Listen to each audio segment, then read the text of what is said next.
ನಮಸ್ಕಾರ. ರಿಪಬ್ಲಿಕ್ ಕನ್ನಡ ಡಿಜಿಟಲ್ಗೆ ಸ್ವಾಗತ. ನಾನು ವೀರೇಶ್ ಶಿವಾನಂದ್ ಅಂಬೆ. ವೀಕ್ಷಕರೇ, ಕಳೆದ 2-3 ದಿನಗಳಿಂದ ಅಥವಾ 2 ವಾರಗಳಿಂದ ನಿಮಗೆ ನಿರಂತರವಾಗಿ ಈ ಅಂತಾರಾಷ್ಟ್ರೀಯ ಈ ವಿದೇಶಿಯ ರಾಜಕೀಯ ನಿಯಮಗಳ ಬಗ್ಗೆ ನೀವು ಒಂಚೂರು ಕಣ್ಣಾಡಿಸಿದಾಗ ವಿಶ್ವದ ದೊಡ್ಡಣ್ಣ ಆಗಿರತಕ್ಕಂತಹ ಸದ್ಯದ ಇದೀಗ ದಡ್ಡಣ ಅಣ್ಣನಾಗಿ ವರ್ತನೆ ಮಾಡ್ತಾ ಇರತಕ್ಕಂತಹ ಡೊನಾಲ್ಡ್ ಟ್ರಂಪ್ ಸಾಕಷ್ಟು ವಿವಾದಾತ್ಮಕ ಹೇಳಿಕೆಗಳನ್ನ ಕೊಡ್ತಾ ಇದ್ದಾರೆ. ಕೆಲವೊಂದಿಷ್ಟು ದೇಶಗಳ ಮೇಲೆ ಟ್ಯಾರಿಫ್ಗಳಲ್ಲಿ ಮುಖಾಂತರವಾಗಿ ಸುಂಕಗಳನ್ನು ಹೇರ್ತಿದ್ದಾರೆ. ಅಂದರೆ ಇಲ್ಲಿ ಶತ್ರುವಿನ ಶತ್ರು ಮಿತ್ರ ಅಂತಕ್ಕಂಥದ್ದು. ಅಮೇರಿಕಾಗೆ ಯಾವೆಲ್ಲ ಶತ್ರುಗಳಿದ್ದಾವಲ್ಲ ಅವುಗಳನ್ನು ಬೇರೆಯವರ ಜೊತೆಗೆ ಮಿತ್ರರನ್ನಾಗಿಸುವುದು, ಜೊತೆಗೆ ತನಗೆ ಯಾರು ಶತ್ರುಗಳಿದ್ದಾರಲ್ಲ ಆ ಶತ್ರುಗಳನ್ನು ಎತ್ತಿಕಟ್ಟಲು ಬೇರೆ ದೇಶಗಳಿಗೆ ಟ್ಯಾರಿಫಲ್ಲಿ ಸಡಿಲಿಕೆ ಕೊಡುವುದು. ಸೊ ವಿಚಿತ್ರವಾಗಿರ್ತಕ್ಕಂತಹ ಗೊಂದಲವಾಗಿರ್ತಕ್ಕಂತಹ ಹೇಳಿಕೆಗಳನ್ನು ಕೊಡ್ತಾ ಇದ್ದಾರೆ. ಆ ಬಗ್ಗೆ ಎಲ್ಲದರ ಬಗ್ಗೆ ಕೂಡ ನಾವು ಇವತ್ತಿನ ಈ ಒಂದು ವಿಶೇಷ ಕಾರ್ಯಕ್ರಮದಲ್ಲಿ ಚರ್ಚೆಯನ್ನು ಮಾಡ್ತಾ ಹೋಗೋಣ. ವಿಶ್ವದ ದೊಡ್ಡಣ್ಣ ಅಲ್ಲ, ವಿಶ್ವದ ದಡ್ಡ ಅಣ್ಣ ಕಳೆದ 2-3 ವಾರಗಳಿಂದ ವಿಚಿತ್ರವಾಗಿರ್ತಕ್ಕಂಥ ಹೇಳಿಕೆಗಳನ್ನು ಕೊಡ್ತಿದ್ದಾರೆ. ನೀವು ಒಂದ್ಸಲ ವಿದೇಶದ ವ್ಯಾವಹಾರಿಕ ವಿದೇಶಿಯ ನೀತಿ ಬಗ್ಗೆ ನೀವು ನೋಡ್ತಾ ಇದ್ದರೆ ನಿಮ್ಗೆ ಗೊತ್ತಾಗುತ್ತೆ ಟ್ರಂಪ್ನ ಒಂದೊಂದು ನಿಲುವುಗಳು ಹೇಗಿದ್ದಾವೆ ಅಂತ. ಒಂದ್ಸಲ ಪಹಲ್ಗಾಮ್ ದಾಳಿಯನ್ನು ನಿಲ್ಲಿಸಿದ್ದೆ ನಾನು ಅಂತ ಬಹಿರಂಗವಾಗಿ ಹೇಳೋದ್ರ ಜೊತೆಗೆ ಎಕ್ಸ್ ಖಾತೆಯಲ್ಲಿ ಒಂದು ಪೋಸ್ಟನ್ನು ಹಾಕ್ತಾರೆ. ಏನಂತ ಪೋಸ್ಟ್ ಮಾಡ್ತಾರೆ? ಆಮೇಲೆ ಜಾಗತಿಕ ಮಟ್ಟದಲ್ಲಿ ಮುಜುಗರಕ್ಕೂ ಕೂಡ ಈಡಾಗ್ತಾರೆ. ನಂತರ ಭಾರತದ ಮೇಲೆ ಟ್ಯಾರಿಫ್ ವಿಚಾರವಾಗಿ ನಿಮ್ಮ ದೇಶದ ವಸ್ತುಗಳು ನಮ್ಮ ಮಾರುಕಟ್ಟೆಗೆ ಬರಬೇಕು ಅಂತಂದರೆ ನೀವು ಕಡ್ಡಾಯವಾಗಿ 50% ತೆರಿಗೆಯನ್ನು ಕಟ್ಟಲೇಬೇಕಂತ ಓಪನ್ ಆಗಿ ಹೇಳಿದರು ಡೊನಾಲ್ಡ್ ಟ್ರಂಪ್. ಇನ್ನು ಈ ಹೇಳಿಕೆಗೆ ಭಾರತದ ವಿದೇಶಾಂಗ ಸಚಿವ ಎಸ್ ಜೈಶಂಕರ್ ಅವರು ಕೂಡ ಮುಟ್ಟಿ ನೋಡ್ಕೊಳ್ಳೋ ಹಾಗೆ ಡೊನಾಲ್ಡ್ ಟ್ರಂಪ್ ಹಾಗೂ ಟ್ರಂಪ್ನ ವಿದೇಶಾಂಗ ನೀತಿ ಬಗ್ಗೆ ಇಲ್ಲಿ ಮುಟ್ಟಿ ನೋಡ್ಕೊಳ್ಳೋ ಹಾಗೆ ಪ್ರತಿಕ್ರಿಯೆ ನೀಡಿದ್ದಾರೆ. ನೋಡಿ, ನಮಗೆ ನಮ್ಮ ಸರಕುಗಳನ್ನು ಅಮೆರಿಕಾಗೆ ರಫ್ತು ಮಾಡುವ ಯಾವುದೇ ಅನಿವಾರ್ಯತೆ ಇದುವರೆಗೂ ಕೂಡ ಇಲ್ಲ, ಹೀಗಂತ ಖಡಕ್ಕಾಗಿ ತಿರುಗೇಟು ನೀಡಿದ್ದಾರೆ ಜೈಶಂಕರ್ ಅವರು.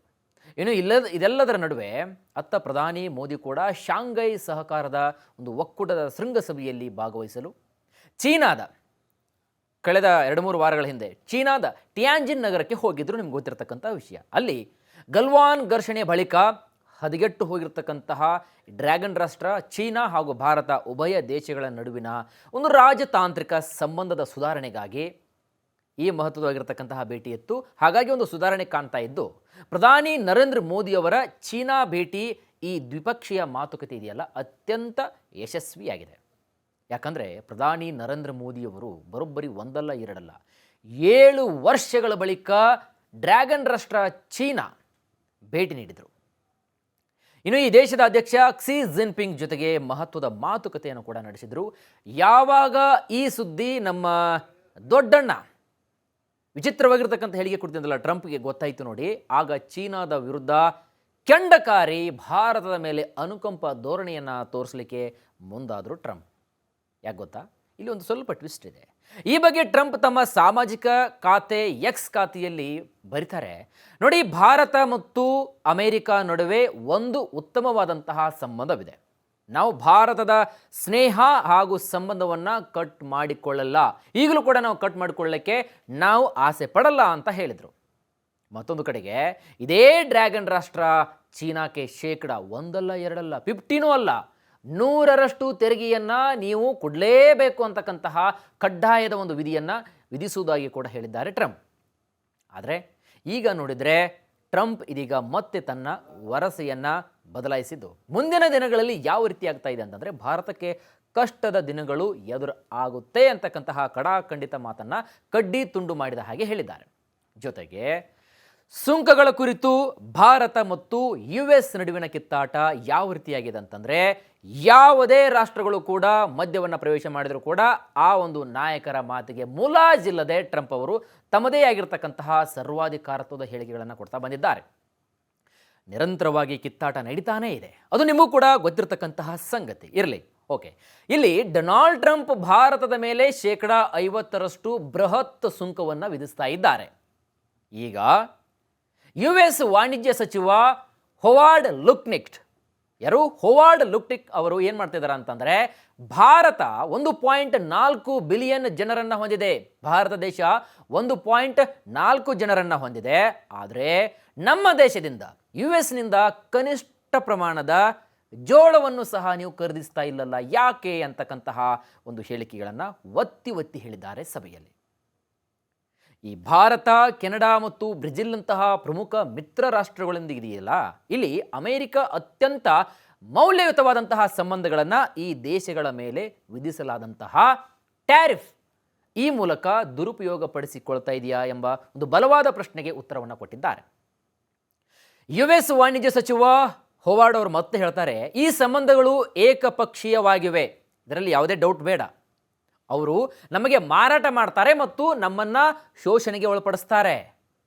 ನಮ್ಮ ಆರ್ಥಿಕತೆಯಿಂದ ನಮ್ಮನ್ನು ನಿರ್ಬಂಧಿಸಲು ಕೂಡ ಪ್ರಯತ್ನಿಸ್ತಾ ಇದ್ದಾರೆ. ನಾವು ಅವರಿಗೆ ಒಳಗೆ ಬಂದು ಶೋಷಿಸಲು ಮುಕ್ತವಾಗಿರುವಾಗ ಅವರು ನಮಗೆ ಮಾರಾಟ ಮಾಡಲು ಯಾಕೆ ನಾವು ಬಿಡುವುದಿಲ್ಲ ಅಂತಕ್ಕಂತಹ ಪ್ರಶ್ನೆಯನ್ನು ಕೇಳಿದಾಗ ಹಾರಿಕೆ ಉತ್ತರವನ್ನು ಕೊಟ್ಟಿದ್ದಾರೆ. ಇನ್ನು ನ್ಯಾಯಯುತ ಮತ್ತು ಪರಸ್ಪರ ವ್ಯಾಪಾರ ಅಂತ ನೀವು ಹೇಳ್ತಿದ್ದೀರಿ, ಅದರ ಬಗ್ಗೆನೂ ಕೂಡ ನಮಗೆ ಯಾವುದೇ ರೀತಿಯಾದಂತಹ ಚಕಾರತೆ ಇಲ್ಲ. ಜೊತೆಗೆ ಭಾರತದಲ್ಲಿ 1.4 ಬಿಲಿಯನ್ ಜನರನ್ನು ಹೊಂದಿದೆ ಅಂತ ಹೆಮ್ಮೆ ಪಡುತ್ತೆ. ಆದರೆ ಈ ಭಾರತದಲ್ಲಿ 1.4 ಬಿಲಿಯನ್ ಜನರು ಅಮೇರಿಕದಿಂದ ಒಂದೇ ಒಂದು ಚೀಲ ಜೋಳವನ್ನು ಇದುವರೆಗೆ ಯಾಕೆ ನೀವು ಖರೀದಿ ಮಾಡಿಲ್ಲ, ಹೀಗಂತ ಪ್ರಶ್ನೆಯನ್ನು ಮಾಡಿದ್ದಾರೆ. ಜೊತೆಗೆ ಎಲ್ಲವನ್ನೂ ಕೂಡ ನಾವು ನೋಡ್ತಾ ಹೋದರೆ ಇಲ್ಲಿ ದ್ವಂದ್ವಾತ್ಮಕವಾಗಿರತಕ್ಕಂಥ ಹೇಳಿಕೆಗಳನ್ನು ಅಮೇರಿಕಾದ ಸಚಿವರು ಆಗಿರಬಹುದು, ಟ್ರಂಪ್ ಆಗಿರಬಹುದು ಕೊಡ್ತಾ ಇದ್ದಾರೆ. ಜೊತೆಗೆ ಇಲ್ಲಿ ಮತ್ತೊಂದು ನಾವು ನೋಟದಲ್ಲಿ ನೋಡೋದಾದರೆ ಈ ಎಲ್ಲದರ ಮೇಲೂ ಕೂಡ ಸುಂಕಗಳನ್ನು ವಿಧಿಸ್ತಾರೆ ಅಂತ ಇಲ್ಲಿ ಹೇಳಿದ್ದಾರೆ. ಜೊತೆಗೆ ರಷ್ಯಾದಿಂದ ಇಂಧನ ಖರೀದಿ ಮಾಡ್ತಿರುವಂತಹ ರಾಷ್ಟ್ರಗಳಿಗೆ ಇಂಡೈರೆಕ್ಟ್ ಆಗಿ ಅಮೆರಿಕ ಅಧ್ಯಕ್ಷ ಡೊನಾಲ್ಡ್ ಟ್ರಂಪ್ ಇದ್ದಾರಲ್ಲ, ಬಹಿರಂಗವಾಗಿಯೇ ಬೆದರಿಕೆಯನ್ನು ಹಾಕ್ತಾ ಇದ್ದಾರೆ. ಇದುವರೆಗೂ ಕೂಡ ಅವರು ಇಂಡೈರೆಕ್ಟ್ ಆಗಿ ಒಂದು ಸ್ಮೂತ್ ಆಗಿ ಯಾರಿಗೂ ಗೊತ್ತಾಗದೇ ಹಾಗೆ ಸೂಕ್ಷ್ಮವಾಗಿ ಹೇಳ್ತಾ ಇದ್ರು. ಈಗ ಬೆದರಿಕೆಯನ್ನು ಬಹಿರಂಗವಾಗಿ ಹಾಕ್ತಾ ಇದ್ದಾರೆ. ನೋಡಿ, ಇಂಧನ ಖರೀದಿ ನಿಲ್ಲಿಸದೇ ಇದ್ದರೆ ಕಠಿಣವಾಗಿರ್ತಕ್ಕಂತಹ ಕ್ರಮಗಳನ್ನು ನೀವು ಮುಂದೆ ಎದುರಿಸಬೇಕಾಗುತ್ತೆ ಅಂತಕ್ಕಂತಹ ಖಡಕ್ ಎಚ್ಚರಿಕೆಯನ್ನು ಮಾಧ್ಯಮಗಳಲ್ಲಿ ಹೇಳ್ತಾ ಇದ್ದಾರೆ, ಬಹಿರಂಗ ಸಮಾವೇಶಗಳಲ್ಲಿ ಹೇಳ್ತಾ ಇದ್ದಾರೆ, ಖಾತೆಗಳಲ್ಲಿ ವ್ಯಕ್ತಪಡಿಸ್ತಾ ಇದ್ದಾರೆ, ತಮ್ಮ ಸಾಮಾಜಿಕ ಖಾತೆಗಳಲ್ಲಿ. ಇದರ ಜೊತೆಗೆ ಯುಕ್ರೇನ್ ರಷ್ಯಾ ನಡುವಿನ ಯುದ್ಧವನ್ನು ಕೊನೆಗೊಳಿಸಲು ರಷ್ಯಾದಿಂದ ತೈಲ ಖರೀದಿಸುವುದನ್ನು ಸಂಪೂರ್ಣವಾಗಿ ನಿಲ್ಲಿಸಿ ಕಠಿಣ ಕ್ರಮಗಳನ್ನು ಹೇರುವಂತೆ ಟ್ರಂಪ್ ಅವರು ನ್ಯಾಟೋ ರಾಷ್ಟ್ರಗಳಿಗೆ, ಪ್ರತಿಯೊಂದು ರಾಷ್ಟ್ರಗಳಿಗೆ ಕರೆಯನ್ನು ನೀಡಿದ್ದಾರೆ. ಇದು ಅಲ್ವಾ ಸರ್ವಾಧಿಕಾರತ್ವ ಅಂತಂದರೆ? ಈ ಕುರಿತು ಪತ್ರವನ್ನು ಬರೀತಾರೆ ಟ್ರಂಪ್ ಅವರು. ಏನಂತ ಬರೀತಾರೆ ಅಂದರೆ, ನೋಡಿ, ಎಲ್ಲ ನ್ಯಾಟೋ ರಾಷ್ಟ್ರಗಳು ರಷ್ಯಾದಿಂದ ಕಡ್ಡಾಯವಾಗಿ ತೈಲ ಖರೀದಿಸುವುದನ್ನು ನಿಲ್ಲಿಸಿದಾಗ ಮಾತ್ರ ಆ ದೇಶದ ಮೇಲೆ ಪ್ರಮುಖ ನಿರ್ಬಂಧಗಳನ್ನು ವಿಧಿಸಲು ನಾವು ಕೂಡ ಸಿದ್ಧನಿದ್ದೇವೆ. ಕೆಲವೊಂದಷ್ಟು ಟ್ಯಾರಿಫ್ಗಳಲ್ಲಿ ಸಡಿಲಿಕೆಯನ್ನು ಮಾಡ್ತೀವಿ. ಮತ್ತೊಂದು ಕಡೆಗೆ ಶಸ್ತ್ರಾಸ್ತ್ರ ಅಂತ ಬಂದಾಗ ಭಾರತ ಅಮೆರಿಕ ಮೇಲೆ ಯಾವುದೇ ಕಾರಣಕ್ಕೂ ಮುಲಾಜಿಲ್ಲದೆ ನಾವು ಅವಲಂಬನೆಯಾಗಿಲ್ಲ ಎಂಬುದನ್ನು ಈಗಾಗಲೇ ಪಹಲ್ಗಾಮ್ ದಾಳಿಯಲ್ಲಿ ಅಮೆರಿಕ ನಿರ್ಮಿತ ಫೈಟರ್ F-16 ಜೆಟ್ ಯುದ್ಧ ವಿಮಾನಗಳನ್ನು ರಷ್ಯಾ ನಿರ್ಮಿತ S-400 ಮೂಲಕ ನಾಯಿಗೆ ಹೊಡೆದು ಉರುಳಿಸಿದೆ ಭಾರತ. ಅದು ಗೊತ್ತಿದೆ. ಸೊ ಹಾಗಾಗಿ ಅಮೆರಿಕ ಅಂದ್ಕೊಂಡಿರುತ್ತೆ, ವಿಶ್ವದ ದೊಡ್ಡಣ್ಣ, ವಿಶ್ವದ ಹಿರಿಯಣ್ಣ ನಾನೇ, ನನ್ನ ಬಿಟ್ಟರೆ ಯಾರೂ ಇಲ್ಲ, ನಮ್ಮಲ್ಲಿ ಅಪಾರ ಪ್ರಮಾಣವಾಗಿರ್ತಕ್ಕಂತಹ ನ್ಯೂಕ್ಲಿಯರ್ ವೆಫನ್ಸ್ಗಳಿದ್ದಾವೆ, ತುಂಬ ಅಡ್ವಾನ್ಸ್ಡ್ ಸೈನ್ಸ್, ಒಂದು ಅಡ್ವಾನ್ಸ್ ಟೆಕ್ನಾಲಜಿ ನಿರ್ಮಿತವಾಗಿರ್ತಕ್ಕಂತಹ ಶಸ್ತ್ರಾಸ್ತ್ರಗಳಿದ್ದಾವೆ, ಮಿಸೈಲ್ಸ್ಗಳಿದ್ದಾವೆ, ನಮ್ಮನ್ನು ಯಾರು ಕೂಡ ತಡೆ ಹಿಡಿಯೋಕ್ಕೆ ಆಗಲ್ಲ, ವಿಶ್ವಕ್ಕೆ ನಾವೇ ದೊಡ್ಡಣ್ಣ, ನಾನೇ boss, I am the king, ಹೀಗಂತ ತನ್ನಷ್ಟಕ್ಕೆ ತಾನೇ ಡೊನಾಲ್ಡ್ ಟ್ರಂಪ್ ತನ್ನ ಒಂದು ಮನಸ್ಸಿನಲ್ಲಿ ಅನ್ಕೋತಿರ್ಬೋದು. ಹಾಗಾಗಿ ಈ ರೀತಿಯಾಗಿರ್ತಕ್ಕಂತಹ ಸ್ಟೇಟ್ಮೆಂಟ್ಗಳನ್ನು ಕೊಡ್ತಾ ಇದ್ದಾರೆ. ಕೊಡಲಿ, ಪರವಾಗಿಲ್ಲ. ಆದರೆ ಏನಾಯಿತು, ಅಮೆರಿಕ ಮೇಲೆ ಭಾರತ ಯಾವುದೇ ಕಾರಣಕ್ಕೂ ನಿರ್ಮಾಣ ಅಥವಾ ಅವಲಂಬನೆ ಆಗಿಲ್ಲ ಅಂತಕ್ಕಂತಹ ಒಂದು ಸಣ್ಣ ಸಂದೇಶವನ್ನು ಅಮೆರಿಕ ನಿರ್ಮಿಸಿರತಕ್ಕಂತಹ F-16 ಈ ಜೆಟ್ ಯುದ್ಧ ವಿಮಾನವನ್ನು ರಷ್ಯಾದಿಂದ ನಾವು ಆಮದು ಮಾಡಿಕೊಂಡಿದ್ದೀವಲ್ಲ, S-400 ನಾಯಿಗೆ ಹೊಡೆದು ಉರುಳಿಸಿಬಿಟ್ಟಿದೆ. ಹಾಗಾಗಿ ಭಾರತ ಯಾವ ದೇಶಗಳಿಗೂ ಕೂಡ ಬಗ್ಗಲ್ಲ ಎಂಬುದನ್ನು ಸಾಬೀತು ಮಾಡಿದೆ. ಹಾಗಾಗಿ ಅಮೆರಿಕಾಗೆ ಅಧ್ಯಕ್ಷ ಡೊನಾಲ್ಡ್ ಟ್ರಂಪ್ಗೆ ಈ ಒಂದು ರೀತಿಯಾಗಿರ್ತಕ್ಕಂಥ ಅರಿವಾಗಿದೆ ಅಂತ ಅನಿಸುತ್ತೆ. ಯಾಕಂದರೆ ದಿನಕ್ಕೊಂದು ರೀತಿಯಾದಂತಹ ಹೇಳಿಕೆಯನ್ನು ಕೊಡ್ತಾ ಜಾಗತಿಕ ಮಟ್ಟದಲ್ಲಿ ಅಪಹಾಸಕ್ಕೆ ಗುರಿಯಾಗ್ತಾ ಇದ್ದಾರೆ ಟ್ರಂಪ್. ಹಾಗಾಗಿ ಇದರ ಬಗ್ಗೆ ನೆಟ್ಟಿಗರು ಒಂದು ಸಾಮಾಜಿಕ ಜಾಲತಾಣಗಳಲ್ಲಿ ತಾವೇ ಮಾತನಾಡ್ತಾ ಇದ್ದಾರೆ. ನೋಡಿ, ನಾವು ದಂಡಿಗೆ ಹೆದರಿಲ್ಲ, ದಾಳಿಗೆ ಹೆದರಲಿಲ್ಲ, ಇನ್ನು ಈ ಡೊನಾಲ್ಡ್ ಟ್ರಂಪ್ ಅವರ ಗೊಡ್ಡು ಬೆದರಿಕೆಗೆ ಹೆದರ್ತೀವ ಅಂತ ಮಾತನಾಡ್ತಾ ಇದ್ದಾರೆ. ಸೊ ಹಾಗಾಗಿ ಅಮೆರಿಕ ಅಧ್ಯಕ್ಷ ಇತ್ತೀಚಿನ ದಿನಗಳಲ್ಲಿ ಇಲ್ಲಿ ಒಂದು ಕಚ್ಚಾ ತೈಲ ಆಗಿರಬಹುದು ಅಥವಾ ಇನ್ನಿತರ ಒಂದು ಸರಕುಗಳನ್ನು ಆಮದು ರಫ್ತುಗಳ ಮೇಲಾಗಿರಬಹುದು, ಇಲ್ಲಿ ಶತ್ರುವಿನ ಶತ್ರು ಮಿತ್ರ ಅಂತಿದೆ. ಸೊ ಡ್ರ್ಯಾಗನ್ ರಾಷ್ಟ್ರ ಇದುವರೆಗೂ ಕೂಡ ಪಕ್ಕದಲ್ಲಿರ್ತಕ್ಕಂತಹ ಚೀನಾ ಯಾವಾಗಲೂ ಕೂಡ ನಮ್ಮ ಭಾರತದ ಮೇಲೆ ಕತ್ತಿಯನ್ನು ಮಸಿತಾನೇ ಇತ್ತು.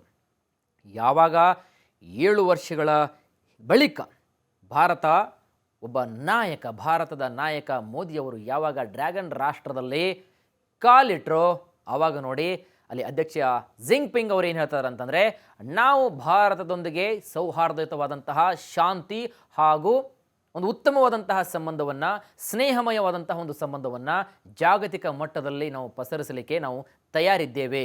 ನಾವು ಯುದ್ಧವನ್ನು ಕೂಡ ಯಾವುದೇ ರೀತಿಯಿಂದಲೂ ಕೂಡ ನಾವು ಪ್ರೋತ್ಸಾಹ ಮಾಡಲ್ಲ. ಯುದ್ಧಕ್ಕೆ ನಾವು ತದ್ವಿರುದ್ಧವಾಗಿದ್ದೇವೆ. ಭಾರತದ ಜೊತೆಗೆ ನಾವು ಶಾಂತಿಯನ್ನು ಕಲ್ಪಿಸುವಲ್ಲಿ, ಭಾರತದ ಜೊತೆಗೆ ಭವಿಷ್ಯದಲ್ಲಿ ನಾಗರಿಕರ ಒಂದು ಮನಃಶಾಂತಿಗಾಗಿ, ವಿಶ್ವದ ಶಾಂತಿಗಾಗಿ ನಾವು ಸ್ನೇಹವನ್ನು ಬಯಸ್ತಾ ಇದ್ದೇವೆ ಅಂತಕ್ಕಂತಹ ಒಂದು ಸಂದೇಶವನ್ನು ಆ ಶಾಂಘೈ ಶೃಂಗಸಭೆಯಲ್ಲಿ ವಿಶ್ವದ ನಾಯಕರು ಎಲ್ಲರೂ ಕೂಡಿಕೊಂಡು ಒಂದು ಸಂದೇಶವನ್ನು ರವಾನೆ ಮಾಡ್ತಾರೆ. ಈ ರವಾನೆ ಡೊನಾಲ್ಡ್ ಟ್ರಂಪ್ ಅವರ ಕಿವಿಗೆ ಯಾವಾಗ ಬೀಳುತ್ತೋ ಆವಾಗ ನೋಡಿ ಭಾರತದ ಜೊತೆಗೆ ಯಾರೆಲ್ಲ ಸ್ನೇಹಿತರಿದ್ರೋ, ಯಾವೆಲ್ಲ ಸ್ನೇಹ ರಾಷ್ಟ್ರಗಳಿದ್ವೋ ಅವುಗಳಿಗೆ ಇದೀಗ ಟ್ಯಾರಿಫ್ನ ಹೆಸರಲ್ಲಿ ಅಪಾರ ಪ್ರಮಾಣವಾಗಿರ್ತಕ್ಕಂತಹ ಟ್ಯಾಕ್ಸನ್ನು ವಿಧಿಸ್ತಾ ಇದ್ದಾರೆ. ಅದೇ ಹೇಳ್ತೀವಲ್ಲ ನಾವು, ಕೈಲಾಗದವರು ಮೈಯೆಲ್ಲ ಪರ್ಚ್ಕೊಂಡ್ರು ಅಂತಕ್ಕಂಥದ್ದು. ಆಟ ಕುಂಟು ಲೆಕ್ಕಕ್ಕಿಲ್ಲ ಅಂದಂತಹ ಪರಿಸ್ಥಿತಿ ಇದೀಗ ಅಮೆರಿಕ ಅಧ್ಯಕ್ಷ ಟ್ರಂಪ್ ಅವರದಾಗಿದೆ. ಇಲ್ಲಿವರೆಗೂ ಕೂಡ ಭಾರತದ ಜೊತೆಗೆ ಭಾರತ ಮೇರಾ ಭಾಯ್, ಮೇ ಮೋದಿ ಈಸ್ ಮೈ ಬ್ರದರ್ ಅಂತಕ್ಕಂತಹ ಒಂದು ವಾಕ್ಯಗಳನ್ನು ಹೇಳ್ತಾ ಇದ್ರು, ಬಹಿರಂಗವಾಗಿ ಹೇಳ್ತಾ ಇದ್ರು. ಜೊತೆಗೆ ವಿಶ್ವದ ದೊಡ್ಡಣ್ಣನ ಜೊತೆಗೆ ಭಾರತ ಯಾವತ್ತೂ ಕೂಡ ನಿರಂತರವಾಗಿ ಸಂಪರ್ಕದಲ್ಲಿರ್ತಕ್ಕಂತಹ ಮಾಹಿತಿಯನ್ನು ಕೂಡ ಇದೆಲ್ಲೂ ಕೂಡ ಪ್ರತಿಯೊಂದು ಒಂದು ಕಾರ್ಯಕ್ರಮಗಳಲ್ಲಿ ಅವರು ವ್ಯಕ್ತಪಡಿಸ್ತಾ ಇದ್ದರು. ಭಾರತ ನಮ್ಮ ಜೊತೆಗಿದೆ, ಭಾರತ ನಮ್ಮ ಒಂದು ಸಹೋದರ ಇದ್ದ ಹಾಗೆ, ನಮ್ಮ ಮುಂದಿನ ಭವಿಷ್ಯ ಒಂದು ಕಾರ್ಯಕ್ರಮಗಳಲ್ಲಿ ಆಗಿರ್ಬೋದು, ಯೋಜನೆಗಳಲ್ಲಾಗಿರ್ಬೋದು, ದೊಡ್ಡ ದೊಡ್ಡ ಒಂದು ಪ್ರಮುಖ ಒಂದು ಪ್ರಾಜೆಕ್ಟ್ಗಳಲ್ಲಿ ನಮಗೆ ಕೈ ಜೋಡಿಸುತ್ತೆ, ನಾವು ನಿಮ್ಮಲ್ಲಿ ಇನ್ವೆಸ್ಟ್ ಮಾಡ್ತೀವಿ ಅಂತಕ್ಕಂತಹ ಸಾಕಷ್ಟು ವಿಚಾರಧಾರೆಗಳನ್ನು ಒಂದು ಹಂಚಿಕೊಂಡಿದ್ರು. ಆದರೆ ಇವಾಗ ಏನಾಗಿದೆ, ಹಾಗಾಗಿ ದಿನವಿಡೀ ಕಳೆದಂತೆ ವಿಚಿತ್ರವಾಗಿರ್ತಕ್ಕಂಥ ಹೇಳಿಕೆಗಳನ್ನು ಕೊಡ್ತಾ ಬಂದಿದ್ದಾರೆ ಡೊನಾಲ್ಡ್ ಟ್ರಂಪ್. ಹಾಗಾಗಿ ಜಾಗತಿಕ ಮಟ್ಟದಲ್ಲಿ ವಿಶ್ವದ ಎಲ್ಲ ನಾಯಕರಿಗೆ ಇದೀಗ ಗುರಿಯಾಗಿರ್ತಕ್ಕಂಥದ್ದು ಟ್ರಂಪ್ನ ಈ ಬಲವಾದ ಕಠಿಣ ಧೋರಣೆಯ ಟ್ಯಾರಿಫ್ ಅಂತಲೇ ಹೇಳ್ಬೋದು. ಸೊ ಹಾಗಾಗಿ ಸದ್ಯದ ಮಟ್ಟಿಗೆ ನೆಟ್ಟಿಗರು ಅಂತ ಹೇಳ್ತಿದ್ದಾರೆ, ದಂಡಿಗೆ ಹೆದರಲಿಲ್ಲ, ದಾಳಿಗೆ ಹೆದರಲಿಲ್ಲ. ಇನ್ನು ಟ್ರಂಪ್ ಅವರ ಈ ಟ್ಯಾರಿಫ್ನ ನೀತಿಗೆ ನಾವು ಹೆದರ್ತೀವ? ಭಾರತ ಸ್ವತಂತ್ರವಾಗಿದೆ, ಭಾರತ ಬಲಾಢ್ಯವಾಗಿದೆ, ಭಾರತ ವಿಶ್ವಗುರುವಾಗಿದೆ, ಭಾರತ ಅಂಜಲ್ಲ, ಜಗ್ಗಲ್ಲ, ಬಗ್ಗಲ್ಲ, ಆನೆ ನಡೆದಿದ್ದೇ ದಾರಿ ಅಂತಕ್ಕಂತಹ ನೀತಿಯನ್ನು ಸದ್ಯದ ಮಟ್ಟಿಗೆ ಭಾರತವು ಎಲ್ಲ ರಾಷ್ಟ್ರಗಳಿಗೆ ನಡೆದು ತೋರಿಸ್ತಾ ಇದೆ. ಹಾಗಾಗಿ ಇದರ ಬಗ್ಗೆ ನಿಮಗೆ ಏನು ಅನಿಸುತ್ತೆ? ಕಾಮೆಂಟ್ ಮೂಲಕ ನಿಮ್ಮ ಅಭಿಪ್ರಾಯಗಳನ್ನು ತಿಳಿಸಿ. ಲೈಕ್ ಮಾಡಿ, ಶೇರ್ ಮಾಡಿ, ಹಾಗೂ ರಿಪಬ್ಲಿಕ್ ಕನ್ನಡದ ಡಿಜಿಟಲ್ ಸಬ್ಸ್ಕ್ರೈಬ್ ಮಾಡಿ. ಮತ್ತೆ ಮುಂದಿನ ವಿಡಿಯೋದಲ್ಲಿ ನಿಮ್ಮ ಮುಂದೆ ಹಾಜರಾಗ್ತೀನಿ. ನೋಡ್ತಾ ಇರಿ ರಿಪಬ್ಲಿಕ್ ಕನ್ನಡ, ಇದು ನಿಮ್ಮ ಧ್ವನಿ. ನಮಸ್ಕಾರ.